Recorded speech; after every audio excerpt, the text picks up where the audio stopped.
faut ñu wax ko Ousmane Sonko sa sortie hier qui a été à l'origine de beaucoup de sorties. Comment est-ce qu'on peut comprendre certains points qui ont été évoqués par le chef du gouvernement, le président du parti Pastef niki démb ndaje ak ñi nga xam ne ñoom ñooy ay militants ak ay sympathisants am ci ay plateformes digitales en tout cas à travers justement les réseaux sociaux noonu la ko daal di duppee waxtaan ak pro Ousmane Sonko évoqué na Fatou Abdou ay sujets yu bëri. Ce qui fait que le quotidien L'As parle aujourd'hui de Sonko qui déballe. Oui. C'est-à-dire waaw mooy mi ngi yebbi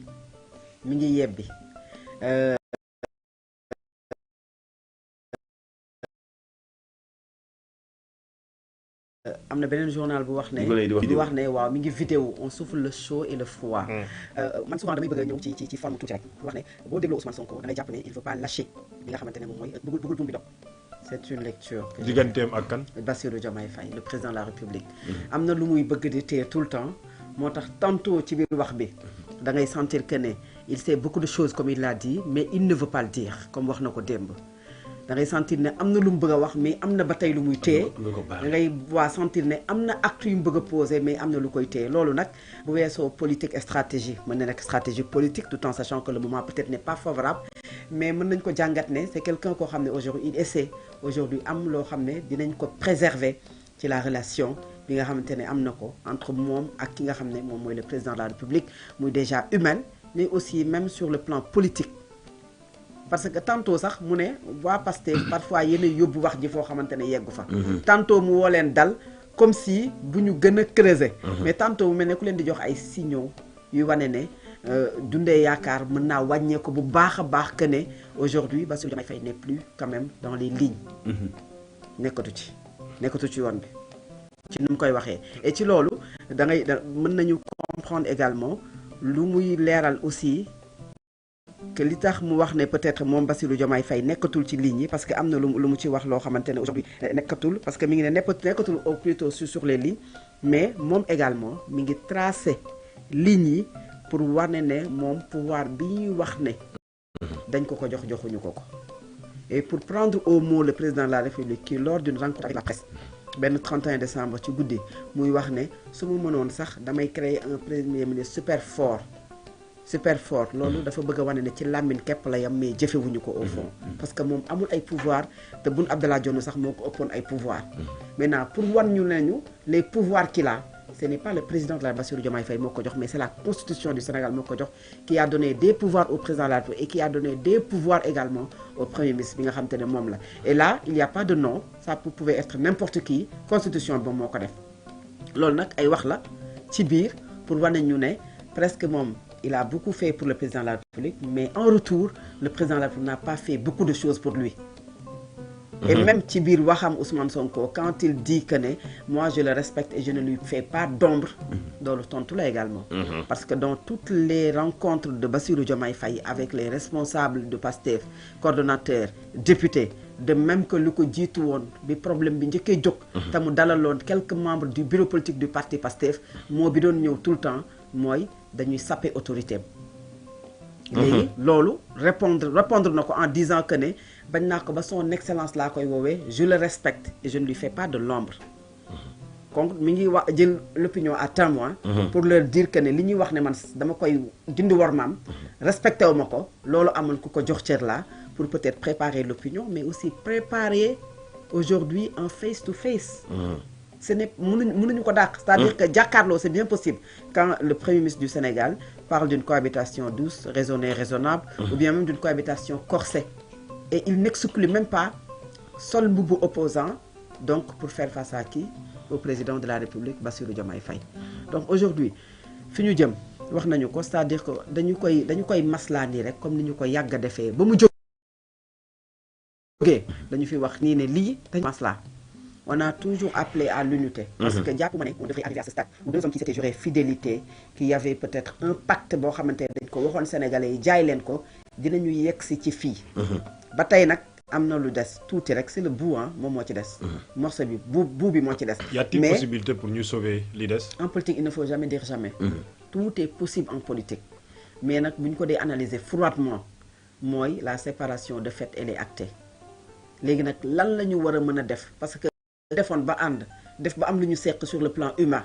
bu ñu ko bëggee mën nañu ko def. Aujourd'hui le problème de Ousmane Sonko ce n'est pas Aminata Touré ni Abdourahmane Diouf ni quelqu'un d'autre li ma ne woon Aminata Touré et Aïda Mbodj elles constituent l'arbre qui cache la forêt. Ousmane Sonko su amoon certitude que ne le président la Bassirou Diomaye Faye ambition yi mu am pour 2029 renoncé na ko yenn yoo xam ne mi ngi dox ci parti bi dàq na ko coalition Diomaye Presse teg na ko fee du am problème ak ñooñu. Peut-être mën na wax dénoncer gestion li mu waxoon ci Aminata Touré par rapport ak li nga xamante ne mooy corps de contrôle yi li mu waxoon mais bu dul loolu sur le plan politique xëy na mën nañu bañ am problème parce que li ñu naan ku ñeme dañu laa déy. Aminata Touré avec sa coalition il y a personne d'autre que Bassirou Diomaye Faye qui lui a donné quitus de faire et de défaire les choses et moom également da ngay sentir que ne le président de la République dafay souhaiter am le contrôle du parti parce que sur la forme génn yeeg génnaat yëpp c'est un combat pour le contrôle du parti. Ousmane Sonko a la base militaire, la base politique, a aussi l'Assemblée nationale. Bassirou Diomaye Faye a son décret présidentiel. te loolu li koy firndeel mooy rencontre yi nga xam ne les coordonnateurs li ñu fa waxee. les députés li ñu fa waxee Ousmane Sonko encore qui revient pour te dire que ne lépp parti bi la. mais est-ce que aujourd'hui on peut être membre d'un parti politique en même temps nga dem jiitewaat beneen coalition politique loolu foog naa ne du yomb. Aujourd'hui li ma gis keroog. ci les députés. kenn ku ci nekk di def gage de loyauté à Ousmane Sonko même ceux qui sont partis moo lay wan ne sur les députés yi fa nekk yëpp bu cof dee am tey buñ ci doon cof parce que politique moom tout le temps il y a des personnes yoo xamante ne ils vont trahir. wala ils ont une autre pour ne pas utiliser le mot trahir ils auront une autre peut-être vision wala benn gis wala pour sauver même leurs intérêts. dinañ la xaw a rëcc dinañ la xaw a bàyyi mais li ci ëpp dafay nekk ci loxo Ousmane Sonko léegi nag Bassirou Diomaye Faye il a le pouvoir il a le décret. que il a l'Assemblée nationale. Et l'Assemblée nationale boobu moo tax ñu wax une cohabitation douce mais man si la cohabitation commence par être douce au départ du ko continuer du ko yegg moo tax li ñuy njort ku mooy wu ñu yegg fa et ce n'est pas l'intérêt du Sénégal. c'est ce qui est malheureux une séparation. non Bassirou Diomaye Faye président de la République aujourd'hui su ko leeroon ne il a la majorité à l'Assemblée nationale kon heure bi waxatuñu ko moom ak Ousmane Sonko. c'est parce que amul majorité à l'Assemblée nationale c'est une lecture ah. moom moo tax ba tey xëy na ñuy raayal noonu. kële également xam na ne moom am na lu mu téye lu dëgër loo xamante ne. dina ko fa di yoon parce que le mot revient tout le temps à la mine. chaque jour Ousmane Sonko wax ne man poste bi téewuma ko man je fais pas une fixation sur le poste de premier ministre de toute façon fu ma nekk.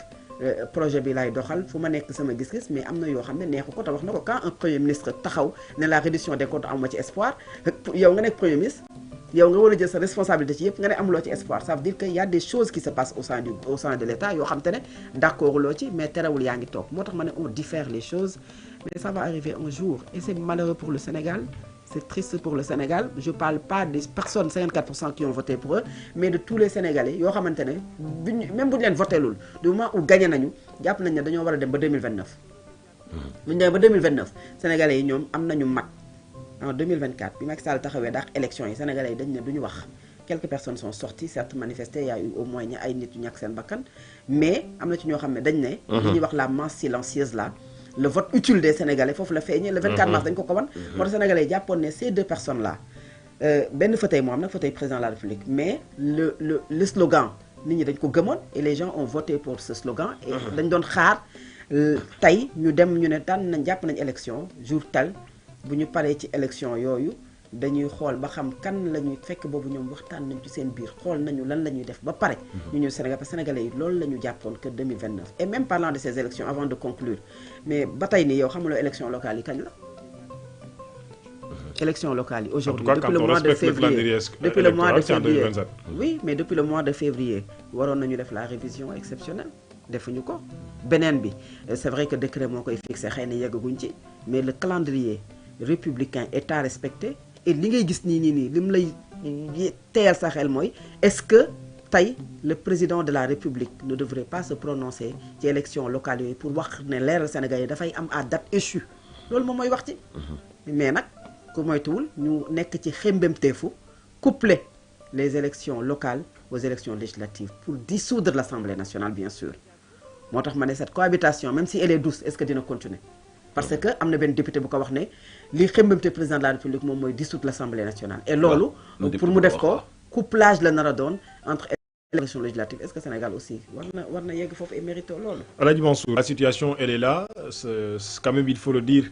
gis nañu la sortie de Ousmane Sonko et on se rappelle à la date du 8 novembre Ousmane Sonko waxoon na ne il y aura un avant le 8, il y aura le 8 et il y aura un après le 8. Aujourd'hui Ousmane Sonko débat.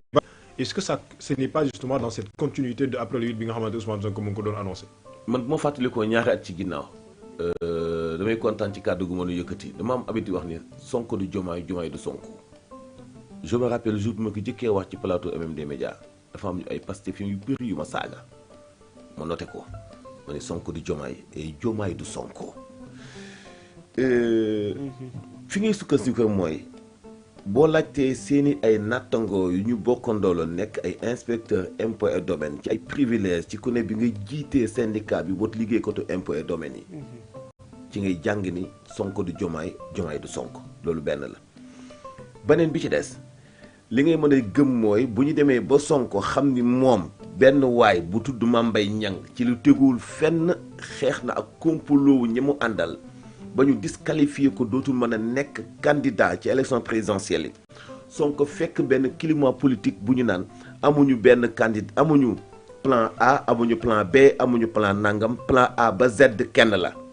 waa PDS ni plan A ba Z Karim Wade la waa ñeneen ni plan A ba Z diw la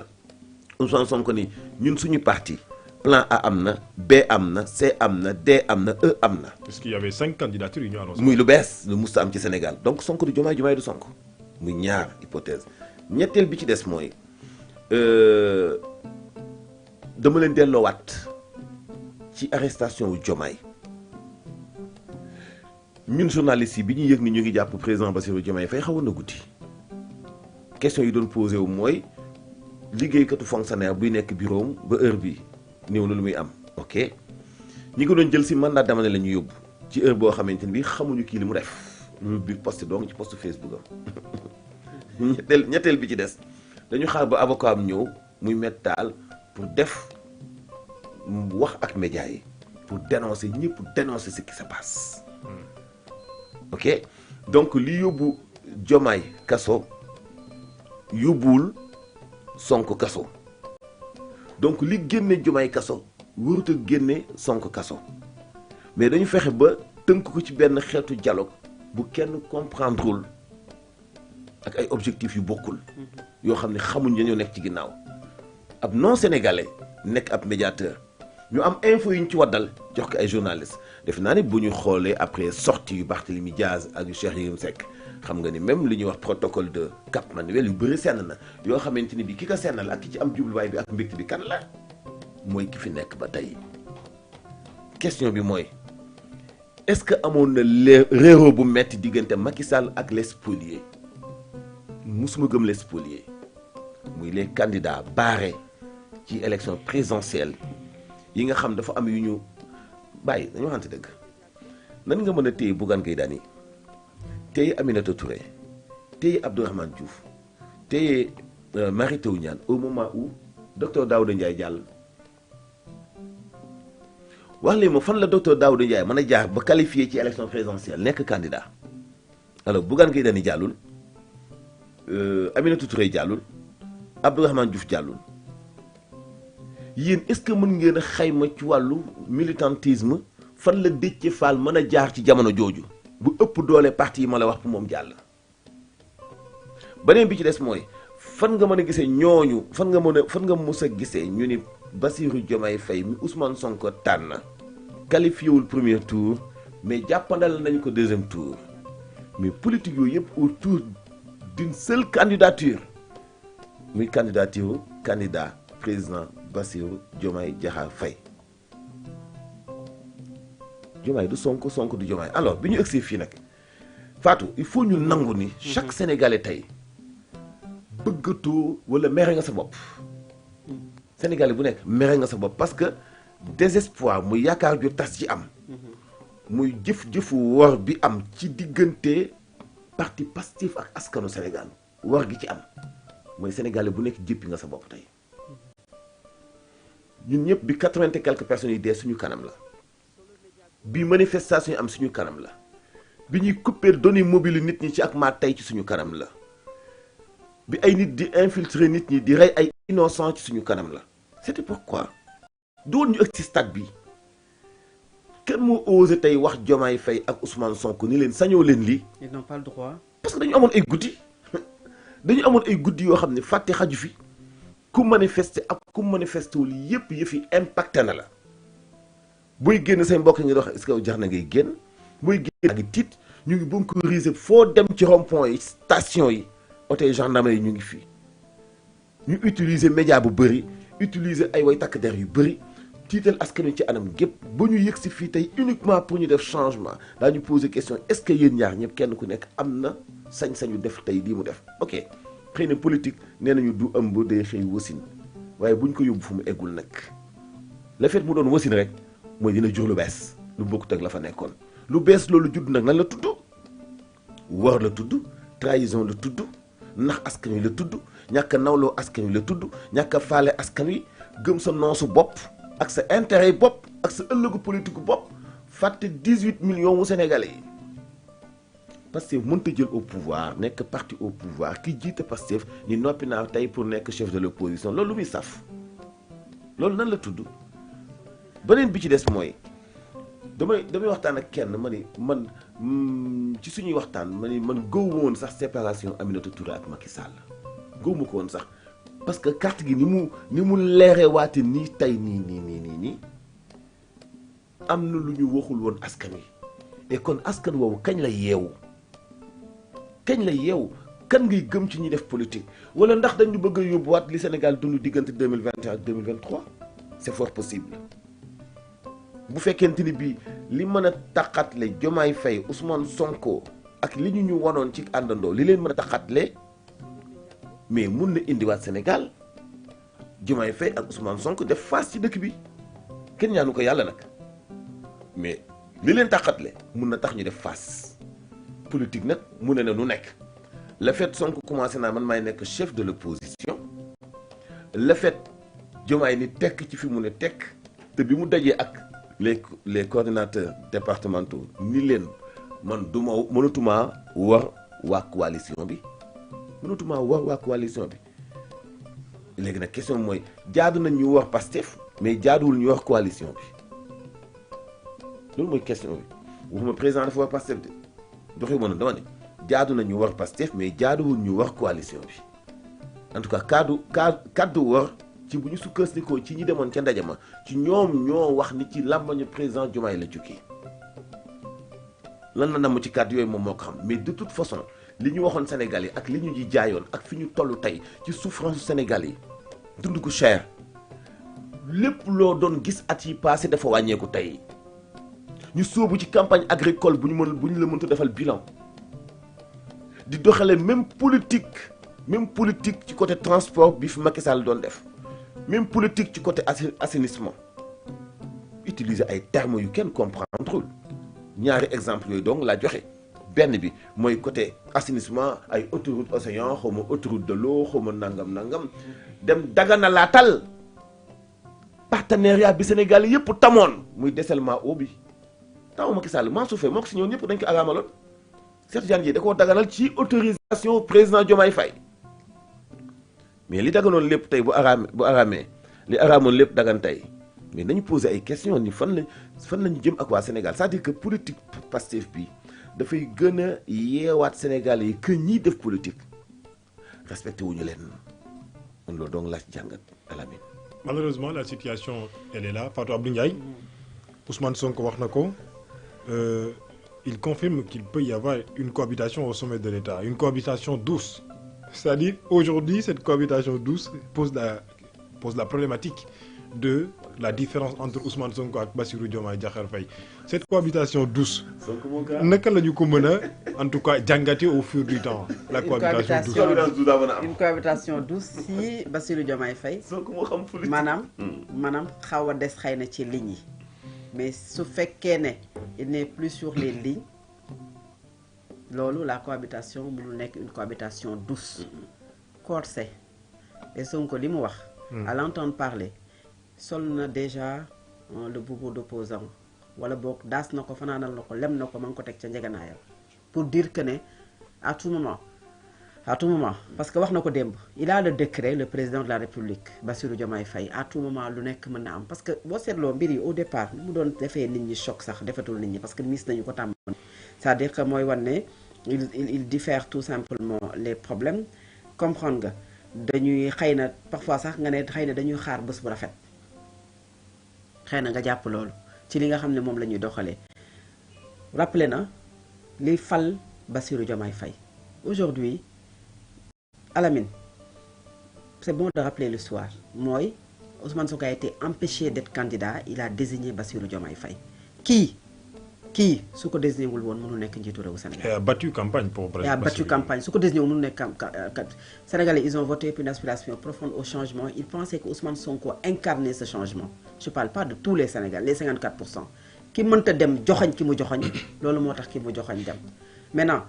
li Mansour wax su fekkee ne Bassirou Diomaye Faye moo ko wax que mënul war la coalition Diomaye président mais ñaari kuy mënuñu bokk mbalka te sax du ñaari kuy on peut pas avoir le Pastef et la coalition Diomaye président te ku ne xam na ne soo nattee la coalition Diomaye président ña nga xam ne ñoo adhéré ñu ci bari waa Pastef ñoom ñoo sol seen daal dem jëli leen indi leen boole leen ci biir donc li mu waxee ne 90% aujourd'hui de cette victoire c'est Pastef mais loolu mën nañ ko ko nangul parce que boo dee xool ci dayo politique ak ci taxawaay c'était le parti Pastef avec quelques alliés au départ alliés yooyu boo ko dee jël ay Guirassy la woon alliés yooyu boo ko dee jël ay Maïmouna Bousso ay Habib Sy la woon ay Mamadou Lamine Dianté ay Dame Diop yooyu après la leen ñeneen ñi ñoo fekk si mooy bi ñu taxawalee la coalition Diomaye président. Est-ce qu'un président de la République mën na am deux coalitions, il revendique son appartenance au Pastef ba pare en même temps joxe la supervision d'une coalition à une personne boo xamante ne moom ak gis-gisam ak gis-gisu leaderu parti bi nga xam ne moom ci la bokkul mais bu ñu naxante loolu mënul nekk, c'est-à-dire c'est impossible. Ligne de démarcation bi elle est là dafa leer nañ bu doon ñaari suuf la da nga naan tracé nañ ko lu weex bokkuñu yoon bokkuñu gis-gis léegi nag sénégalais yi parce que analyser nañ cohabitation yi wax nañ ci liñ ci war a wax est-ce que sénégalais yi mérité nañ loolu mérité wuñu loolu les sénégalais dañoo mérité wul aujourd'hui li ñuy dund wax na ko c'est-à-dire que bu jaroon ñu toog bañ a lekk bañ a naan waruñu lekk waruñu naan pour le Sénégal. Abdoulaye Wade avait dit que je ne marcherai pas sur des cadavres pour accéder au palais. Donc ils ont marché sur des cadavres pour accéder au palais mais des jeunes se sont sacrifiés pour que ñoom ñu yegg au pouvoir. Ay nit yoo xamante ne seeni waajur bu ñu toogee jàkkaarloog ñaar ñi nga xamante ne ñoom ñoo yoroon mbir yi aujourd'hui kii aw na la kii aw ne ban sentiment la ñu am. Et man damaa jàpp ne ki ko waroon a gën a préserver c'est le président de la République Bassirou Diomaye Faye parce que fukki dëgg amul du moment où ki nga xamante ne moom Ousmane Sonko war na ko préserver mais bu ñu ko dee natt ki war a gën a préserver mbir mi c'est le président de la République Bassirou Diomaye Faye parce que parti bi su fekkee ne ni mu koy revendiquer mi ngi ci ba tey Ousmane Sonko ne va pas utiliser le mot revendiquer parce que il va pas dire Abass Fall revendique, il ne va jamais dire Birame Souleye Diop revendique. Il va dire Birame Souleye mi ngi ci parti bi parce que nekkatu ci parti bi nga xam ne moom moo la fal nekkatoo ci parti bi nga xam ne également bi ñu lay fal xëy na amoon na d'autres personnes qui étaient là mais le choix est porté sur toi ak lu ñu ci mënti wax rek y a de la générosité boo xamante ne le leader du parti am na ko mooy il a été empêché mu bàyyi il avait peut-être l'occasion ni ko Khalifa Sall defee en 2019 wutul un plan B joxu ko Barthélémy Dias. Karim Wade avait dit qu'il est le plan A jusqu'au plan Z du Parti démocratique sénégalais. Le PDS n'a pas eu de candidat en 2019. Khalifa Sall taxawu n'a pas eu de candidat en 2019. Seen candidature dañ ko bañ ñu nasaxal ko noonu. En 2024 nga ne mënoo bokk ñu ne la yow mënuloo bokk nga choisir keneen ne diw maay moom diw gëm nga ko gëmoo ko de toute façon sa choix boobu ak sa gémmiñ boobu nga wax moom moo tax les Sénégalais ont voté pour lui. Maintenant au moment où da ngeen a hérité un pays à problème yéen loolu ngeen wax sur le plan économique les signaux sont rouges loolu ngeen wax ba tey FMI peine à décaisser n'empêche yéen a ngi góorgóorlu jafe-jafe yi mi ngi fi ku nekk yaa ngi grève wax nañ ko rek pour xaw a soril analyse bi pour indi ko ci les préoccupations des Sénégalais. Est-ce que moment boobu on doit parler politique waxuma la ak loolu ñuy njortu ne ces deux hommes là vont se séparer parce que tout simplement ambition la gis nga mbir mi c'est une question d'ambition képp la. Pour qui? Mais pour les deux. Bassirou Diomaye Faye veut être candidat en 2029 dafa bëgg am un deuxième mandat Ousmane Sonko jàpp ne la ñu waxante woon du loolu moom mooy nekk candidat en 2019 problème bi loolu la. Maintenant problème boobu au moment où des Sénégalais ñi ngi am situation yoo xam ne war nañ ko jànkonteel waroon na gis au moins ñaar ñoo xam ne dañuy àndandoo doon genn say pour sortir leen de cette situation de cette léthargie bi ñu ko dee noonu boo xam ne ñu ngi koy dund ñu nekk ci ay mbirum querelle politique de parti et même ci li nga xam ne moom mooy 2029 boo xam ne yegg seeguñu ci laa ne Sénégal est-ce que mérité na situation yi nga xamante ne dañu koy dund te suñu ay woy politique ñoo ñu koy teg. La situation un pays xamante ne le Sénégal leur a tout donné. Pour la première fois dans l'histoire politique du Sénégal 54% ngeen dem assemblée nationale jox leen une majorité écrasante ma ne bu jaroon bañ a lekk bañ a naan saa bu ñu xëyee ñoom kenn ku ci nekk di raayal sa morom pour le bien du Sénégal dañ ko waroon def malheureusement dañuy politique. Au-dessus des Sénégalais jafe-jafe yaa ngi fi Alaaji Mansour bëri nañu wàllum njàng bi ñoom ñu ngay gërëw université yi situation bi compliqué na crise bi mu ngay wéy ci wàllum wér-gu-yaram naka noonu on a vu aujourd'hui ànd gësëm bi nga xamante ne lancé nañu seen 8e plan d'action yeneen ci ay jafe-jafe yoo xamante ne ñu ngi koy daal di jànkonteel ci biir réew bu Sénégal duut nga baaraam léegi ci lu jëm ci wàllum campagne de commercialisation agricole bi mais malheureusement c'est comme si ñoom ils se sont déjà projetés pour l'élection présidentielle 2029 pardon. La politique tey ci jafe-jafe yi nga xamante ne Sénégalais yi ñu ngi koy dund diggante ñaari nit yi nga xamante ñoom ñoo nekk au sommet de l'État muy le président Bassirou Diomaye et son premier ministre Ousmane Sonko. bu weesoo effort yi nga xam ne gouvernement bi def na ko ci wàññi tuuti ci dund bi li ñuy lekk ak carburant bi lan moo fi amal comme effort boo xam mën nañu ko jàpp mu doon lu yaakaar lu ci wàllu tabax ay infrastructure wala yeneen loo xam ne xawoon na indi ak safaanoo diggante nguur yi fi nekkoon ak nguur yi fi nekk tey alors ci yenn effort le gouvernement bii fi nekk tey sukkandiku ba amal wàññiteef googu est-ce que wàññiteef googu dana fa toog wàññiteef goo xam ni amul contrôle comme nguur yi fi nekkoon donc yu mel noonu nga xam ni jañul dara ci pouvoir d'achat bi amoon maanaam yokkul pouvoir d'achat wu liggéeykat yi mais dañuy continuer di jàmbat. mais dafa am toujours lu Ousmane Sonko waxoon ci première rencontre bi nga xam ne gouvernement bi daf ko seqoon muy gouvernement ak patronat bi ak liggéeykat yi daf ne chaque pays pour mu développer ci wàllu gestion il faut mu am tuuti toq dictatorial jëlal benn exemple dagg nañu salaire jàngalekat yi bu ñu grévé ñu dagaat ko du def mukk 3 mois 4 mois te solution amul c'est-à-dire Sénégalais moo bëgg lu yomb ci njariñal boppam ñi def politique bokk PS ñi def politique bokk PDS ñi def politique bokk Pastef ñi deful politique nekk société civile c'est-à-dire kenn ku nekk foog nga ni yow fi sa intérêt jëm foofu donc la ñu war a bàyyi noonu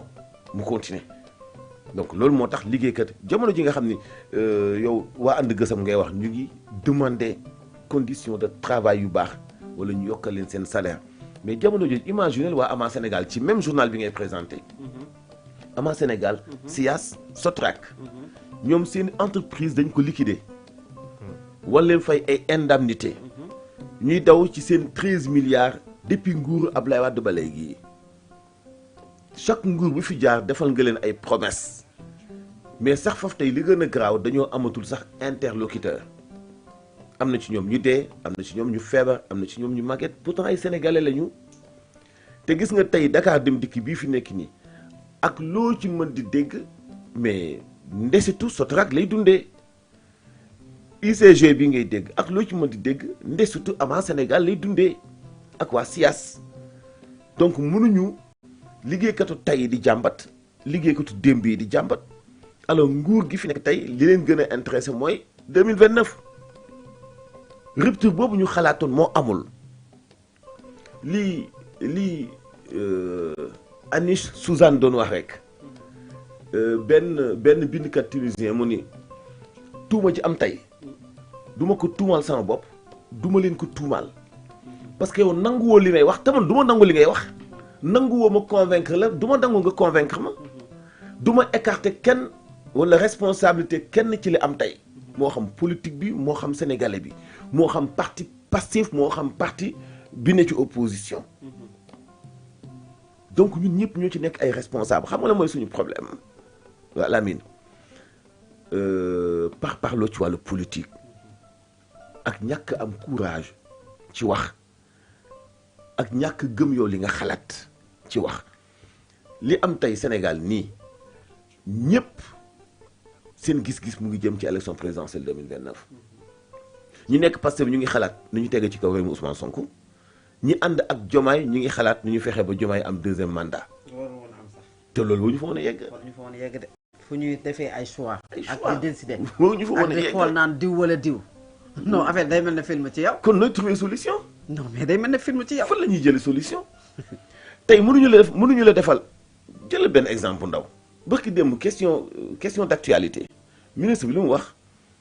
Sonacos au moins am na 180 000 tonnes Ousmane Sonko ne 190 000 tonnes opposition bi xëy di ngërti différence ci côté chiffre fàtte nañu ni au début gouvernement bi dañu woon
signifier la ne carrément dañ cee dagg sa salaire bi su fekkee noonu lañ ko defee